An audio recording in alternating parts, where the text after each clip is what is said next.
Queridos hermanos y hermanas, hoy les invitaría a reflexionar sobre una dimensión muy importante de nuestra vida cristiana, una dimensión hasta cierto punto esencial de la vida cristiana, y es el amor. San Pablo, cuando escribe a los Efesios, en el primer capítulo, relata el plan de la salvación, es decir, el sueño de Dios en relación con la humanidad. El sueño de Dios para con nosotros los hombres. San Pablo cuenta cómo el Señor Dios quiere salvarnos tratando de que nosotros lleguemos a ser en Cristo y como Cristo. Y cuando define lo que sería nuestra vocación cristiana, el llamado que Él nos hace a todos los cristianos, dice, Él nos ha elegido para que seamos santos e irreprochables ante Él por el amor. Santos e irreprochables ante Él por el amor. La santidad, lo que Dios quiere de nosotros, no es otra cosa sino el amor. El amor es la virtud fundamental. La fe actúa por el amor. La fe se obra a través del amor. La fe se muestra a través del amor. Fe y amor van muy unidas. Fe y amor son como los dos pies o las dos piernas sobre las que se asienta la vida del cristiano. ¿Y de qué amor se trata? El amor de caridad. ¿Y qué cosa es este amor que viene a ser la esencia de la vida del cristiano? Porque al final de la vida, decía San Juan de la Cruz, nos van a examinar en el amor. El amor es lo fundamental. San Ignacio le pedía al Señor, dadme vuestro amor y gracia, que esto me basta. El amor es lo único que quedará. Cuando San Pablo en la primera carta a los Corintios habla un poco sobre los diversos carismas, los diversos dones que la persona puede tener, al final habla de las tres virtudes teologales. Dice, quedan la fe, la esperanza y el amor, pero la más importante es el amor. ¿Por qué? Porque cuando termine todo el mundo, cuando se acabe la historia, cuando comience lo definitivo, lo que llamamos cielo, la fe ya no existirá. Y dirás, ¿y por qué no va a existir la fe? Porque entonces en vez de fe va a haber visión. Si ya veo a Dios, lo veo cara a cara, no necesito creer en Él, ya lo estoy viendo. La fe se da mientras todavía no hay visión cara a cara. La esperanza ya no será necesaria cuando llegue el final del mundo. ¿Por qué? Porque la esperanza es la virtud que lleva a desear a Dios como sumo bien. Y si ya se llegó al cielo, la esperanza ya no es necesaria. Ya no deseo a Dios, ya lo tengo. Una vez en el cielo, la fe no tiene lugar. La esperanza no tiene lugar. Porque la fe se convirtió en visión, la esperanza ya es posesión. Pero el amor continúa, el amor permanece. Porque la relación con Dios siempre será relación de amor. Por eso, si el amor es lo que va a permanecer, incluso cuando acabe este mundo, durante nuestra existencia terrena, lo esencial es el amor. Porque Dios es amor, nos lo dice el apóstol Juan. Y Jesucristo nos enseña fundamentalmente a vivir en el amor porque Él vivió en el amor. Por eso, hoy quisiera que pensemos un poco en esta dimensión de nuestra fe, el amor cristiano. Porque solo el amor es digno de fe, solo el amor es expresión de fe y porque la fe en definitiva es experiencia de un amor que recibimos y de un amor que luego entregamos. Pero el amor auténtico, el amor cristiano, el amor de caridad, es en primer lugar amor a Dios. La caridad es esa virtud teologal que nos lleva a amar a Dios sobre todas las cosas. Amar a Dios sobre todas las cosas. Hoy preguntémonos, ¿tenemos este amor de caridad? ¿Realmente Dios es lo primero en nuestra vida? Muchas veces puede suceder que Dios deja de ser lo primero en la vida, que lo primero en la vida comienza a ser una afición que tenemos o alguna persona que es importante en nuestra vida, o nuestra profesión o nuestra actividad económica, o incluso, quizás peor, a veces lo primero en nuestra vida puede ser nuestro amor propio, nuestro propio yo. Decía una santa carmelita, Santa Teresa de los Andes, que el ídolo más difícil de extirpar del corazón es el propio yo, el amor propio. Lo triste en la vida es que a veces a Dios le podemos poner competidores. No nos damos cuenta. A veces, porque no reflexionamos tanto, seguimos afirmando que Dios es nuestro principal amor, pero hay otros quereres, otros amores. Y precisamente por eso se da el pecado. ¿Qué cosa es el pecado en el fondo? Quitar a Dios del lugar que Él debe tener en nuestro corazón y poner en el lugar de Dios una realidad humana, una afición, un vicio, una afección, una persona, lo que sea. El amor de caridad comienza por poner a Dios en el primer lugar de la vida, porque Él sea lo primero en nuestra existencia. Por eso hoy, en esta pequeña reflexión, yo te invito a que pensemos todos un poco. ¿Es de verdad el Señor el primero en mi vida? ¿Son sus criterios los más valiosos en nuestra existencia? ¿Son sus palabras y sus mensajes lo que yo intento realizar cada día de mi vida? ¿Estoy en verdad comprometido con lo que el Señor me expresa como voluntad suya? ¿Es mi interés fundamental agradar a Dios?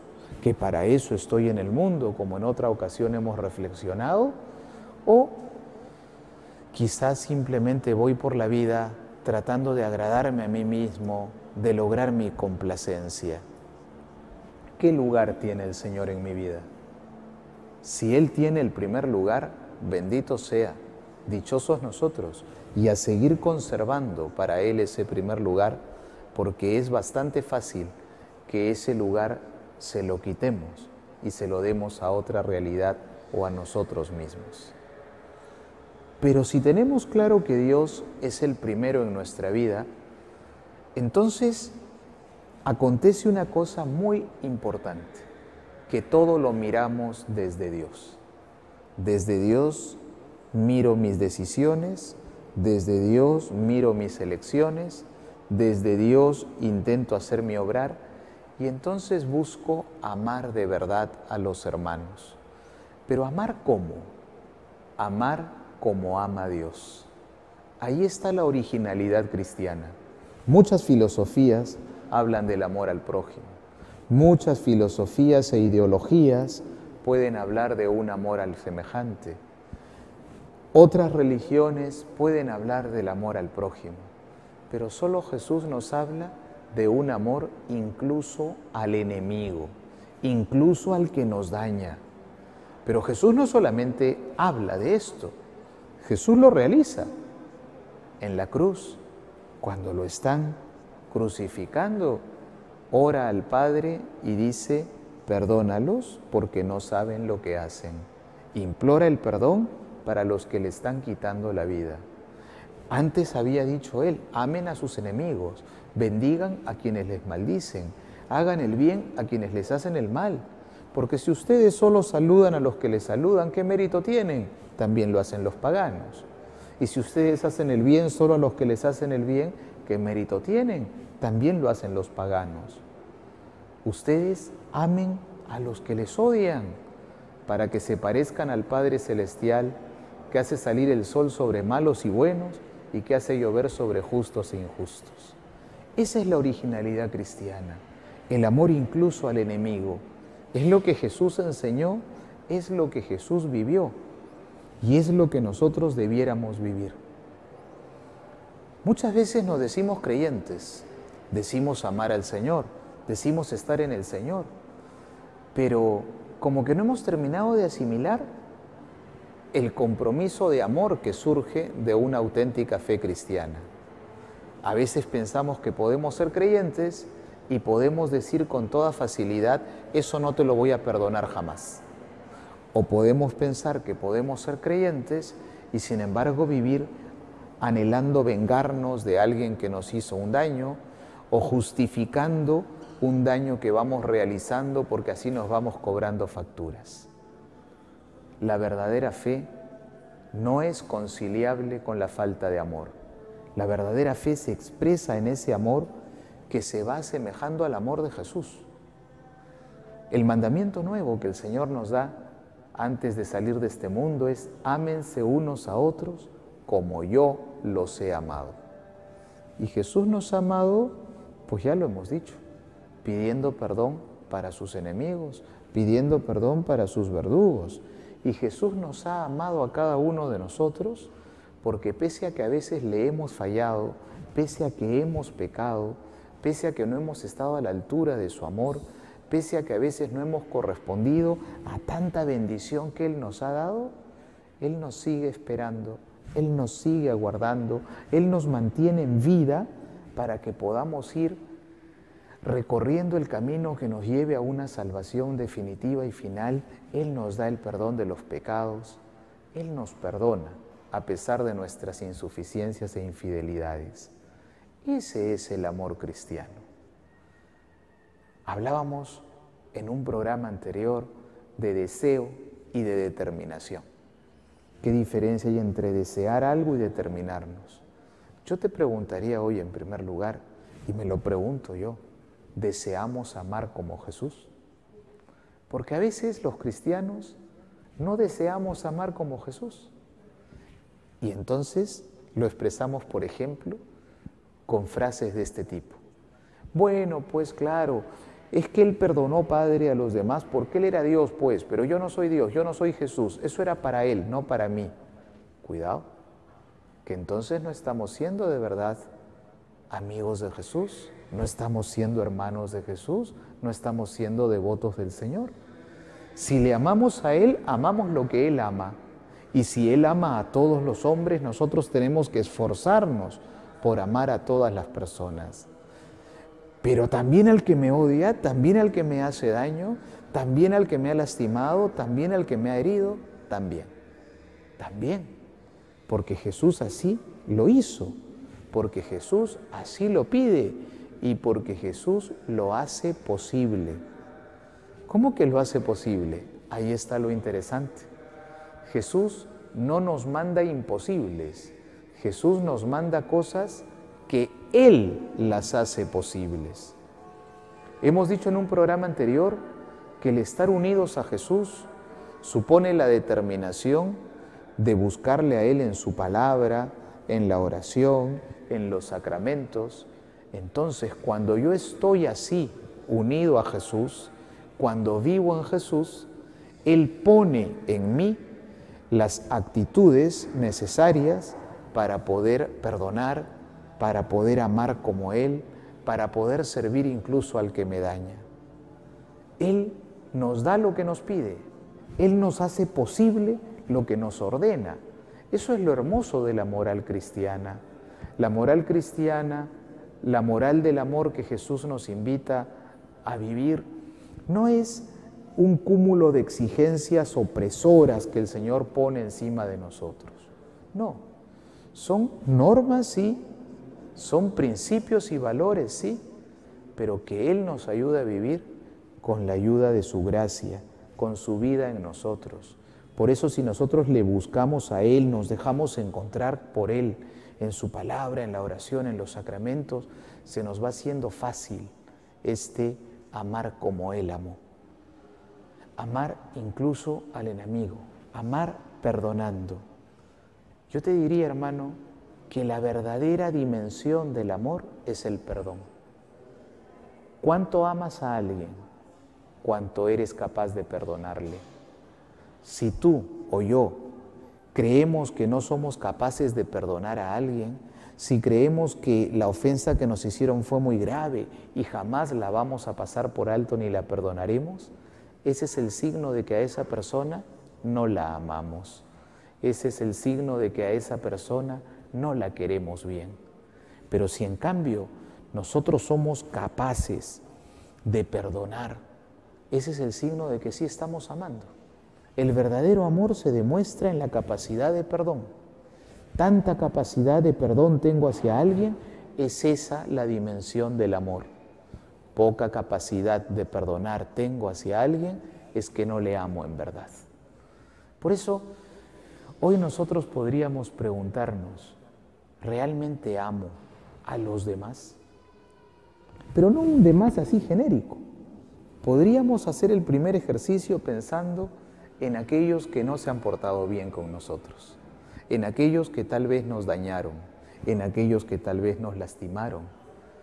¿Estoy lleno de resentimientos, de rencores, de deseos de venganza? Cuidado, algo está fallando entonces. No he aprendido todavía el amor de Jesús y no he de desanimarme, sino de tomar conciencia de ello, de que necesito ser purificado y entonces pedirle al Señor, Señor, purifica mi corazón, hazlo semejante al tuyo, hazme capaz de amar, hazme capaz del bien, haz mi corazón más semejante al tuyo. Luego podríamos hacer otro ejercicio. ¿Qué cosa es el amor? Hemos hablado primero de este amor más auténtico que es el amor al enemigo. Pero ¿cuál es ese amor cotidiano que nosotros vivimos? El amor a las personas de nuestra familia, el amor a los más cercanos. Muchas veces decimos que el amor es un sentimiento. Y no es del todo cierto. El amor incluye un sentimiento, sí, pero no es solo un sentimiento. Fundamentalmente por algo, porque los sentimientos son pasajeros. Imaginémonos que en este momento pues estamos nosotros muy serenos, hay un sentimiento de serenidad, pero de pronto hay un terremoto. Y al que le tiene miedo a los terremotos, el sentimiento de serenidad se le cambia en sentimiento de miedo, tal vez pánico en alguno. Pero luego pasó todo y viene el sentimiento de serenidad, de calma. Y le dan una muy buena noticia y viene un sentimiento de alegría. Pero en ese mismo día, después de ese sentimiento alegre, le cuentan, qué sé yo, que se enfermó o que murió un ser muy querido y viene un sentimiento de tristeza. En el mismo día pueden ocurrir muchos sentimientos. Los sentimientos cambian. El amor, cuando es auténtico, no cambia. El amor permanece. El amor permanece incluso, relacionándolo con lo que decíamos antes, incluso si hay ofensa, incluso si hay un trato que no es el más adecuado, porque el amor perdona. El amor entonces es más que un sentimiento. El amor es una actitud interior, una actitud profunda del alma que me lleva a buscar siempre el bien del ser amado, de la persona que digo amar. Una actitud interior que me hace estar al servicio del bien de la otra persona. Busco, deseo, anhelo, procuro el bien de la otra persona. Mi gran empeño es siempre el bien del otro. De alguna manera podríamos decir que amamos a los demás o que amamos a otro cuando yo siento esa actitud espontánea, natural, de buscar hacer todo el bien que está a mi alcance a la otra persona y de evitarle todo el mal. Tienes tu madre, tienes tu hijo, tienes tu esposa, tienes tu esposa, tu esposo.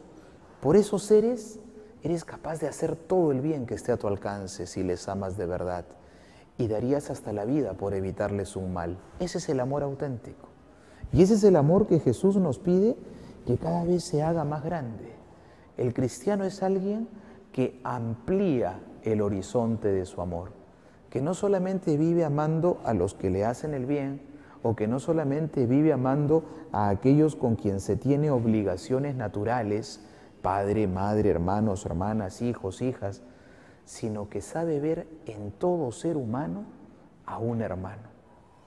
Pero algo más, el cristiano tiene una capacidad de llevar el amor de modo especial al más necesitado. El amor de Dios es amor misericordioso. Dios ama con misericordia. Y amar con misericordia significa amar al que está en la miseria, amar al que ha caído en la desgracia, amar al que incluso podríamos decir a veces ni siquiera merece ser amado porque cayó en esa miseria que fue el perder casi su dignidad de ser humano.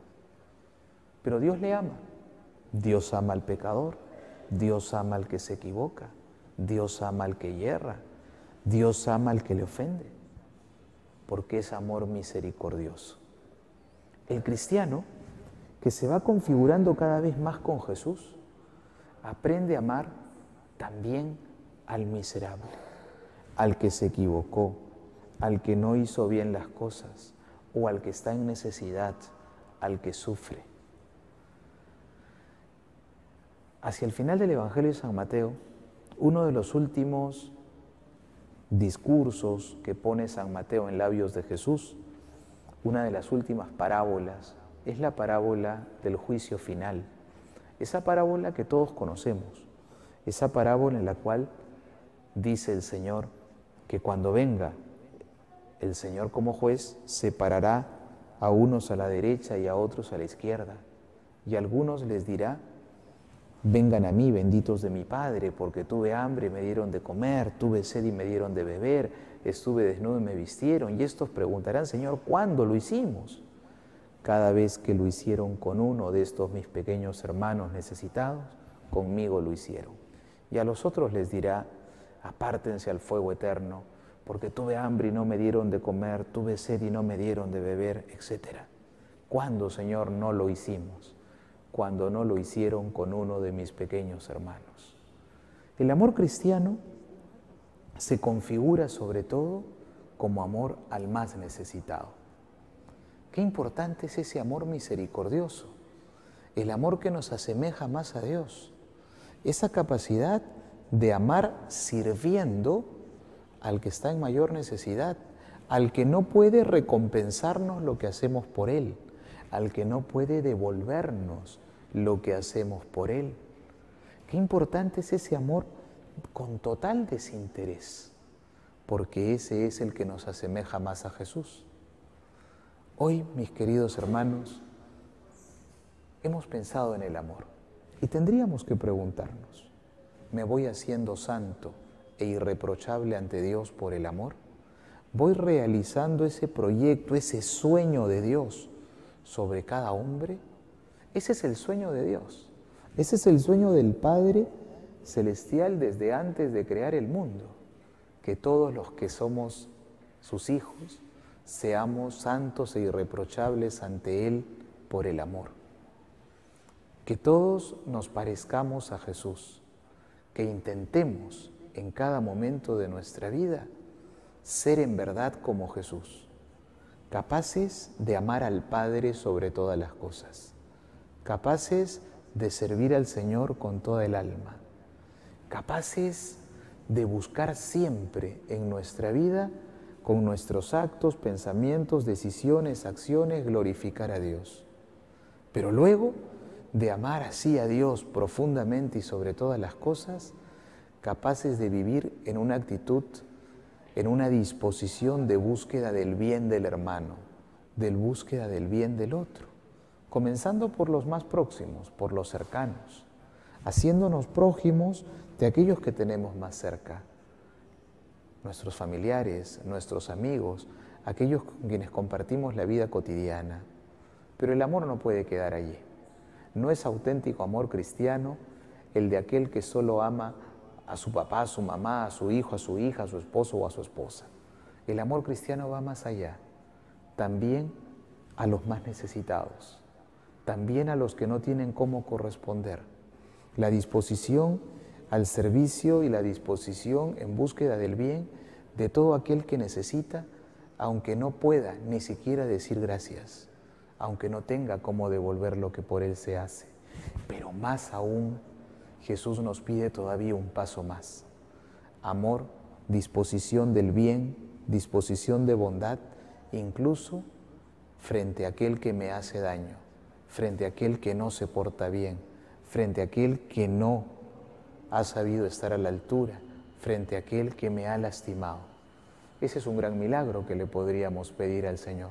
Señor, enséñanos a amar como tú amaste, como tú quieres que amemos, para así permitir que tú nos puedas hacer ingresar a la casa de tu Padre. Hasta otra oportunidad.